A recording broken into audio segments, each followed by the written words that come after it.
Salut à tous, c'est Benki de la Sellerie. Tout simplement, on se retrouve pour l'épisode 2 concernant le siège. Donc je devais faire un épisode juste après, mais je tenais à vous montrer ça. Donc je l'ai enlevé, je l'ai dissocié de son châssis métallique ici.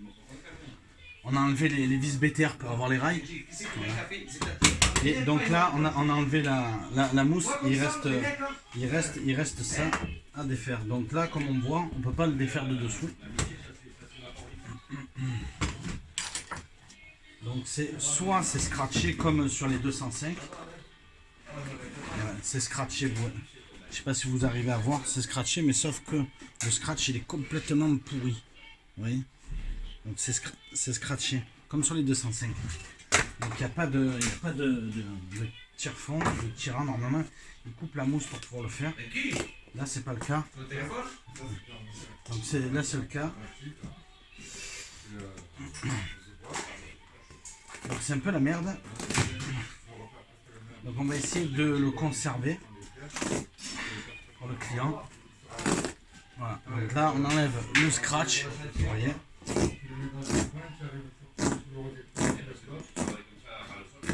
Oh merde. Le problème c'est que le scratch il tient mieux que la colle qui a été faite. Donc il va falloir certainement les recoller donc à la colle néoprène. Voilà, à la colle néoprène on va le faire, mais peau. Je pense que là en pulvérisation ça sera pas fait. Donc c'est ce qu'on va faire.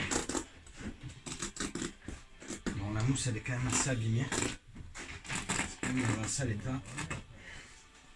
C'est vrai que ça aurait été sympa que le client rachète la mousse. Voilà. Voilà comment c'est quand on a démonté. Donc sur les mêmes années, vous retrouvez donc chez Peugeot, chez Peugeot ou Citroën, beaucoup en tout cas. Chez Opel aussi, ça s'est vu un petit peu, mais un peu moins sur les véhicules allemands, mais les véhicules français c'était beaucoup ça. Donc vous avez du velcro pour bien tenir l'assise et la faire asseoir par terre. Voilà, donc je vais vous retrouver dans un prochain épisode où on va prendre la housse, on va la découper pour pouvoir la refaire au niveau des morceaux. Voilà, là ce que je vais faire c'est que je vais m'attarder sur le dossier. Je vais vous montrer un petit peu. Donc ça on le met par terre et on attaque le dossier. Donc là comme vous pouvez constater sur le dossier, voilà, je vais vous montrer un petit peu. Vous avez le tissu qui passe derrière et l'appui-tête. Donc l'appui-tête, on va sortir l'appui-tête. Alors l'appui-tête, comment on défait un appui-tête? Vous voyez, donc là c'est... Alors si c'est pas du moussage in situ, le moussage in situ, je ferai peut-être une vidéo pour expliquer un petit peu ce que c'est, ou mettre des liens pour vous montrer sur le Facebook. Donc en ce moment c'est vrai que je partage pas mal de vidéos sur le Facebook pour vous montrer un petit peu.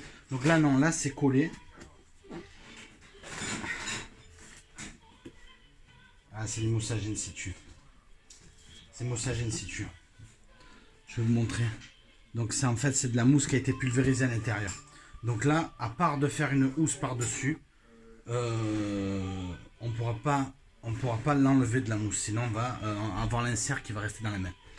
Donc il date de 1995, donc ça fait très longtemps maintenant que le moussage in situ, cette technique a été déployée par les constructeurs pour un gain de temps et surtout pour éviter qu'il y ait des cellules qui travaillent pour cela. Puisque du coup on est baisé, on est obligé de repasser par un concessionnaire pour avoir l'appui-tête ou alors de créer une housse. C'est ce que je vous montrerai sur une prochaine vidéo, comment réaliser une housse, notamment d'un appui-tête, voilà, avec le velcro, avec tout ce qui va dessous. Voilà, donc là on est sur, donc là c'est pareil, au milieu je pense qu'il doit avoir du velcro pour que ça tienne bien comme ça à plat. Donc cette technique elle est pas mal, hein. C'est quelque chose que je vais développer pour les selles de moto, parce que j'aime bien innover là-dedans, puisque le travail de la mousse c'est quelque chose que j'adore. Voilà, donc je vous laisse, ça fait déjà 5 minutes qu'elle dure la vidéo, et je vous donne rendez-vous pour une prochaine vidéo. Merci à vous tous de me suivre, n'hésitez pas à liker, partager sur les réseaux sociaux. A bientôt pour une nouvelle vidéo, salut.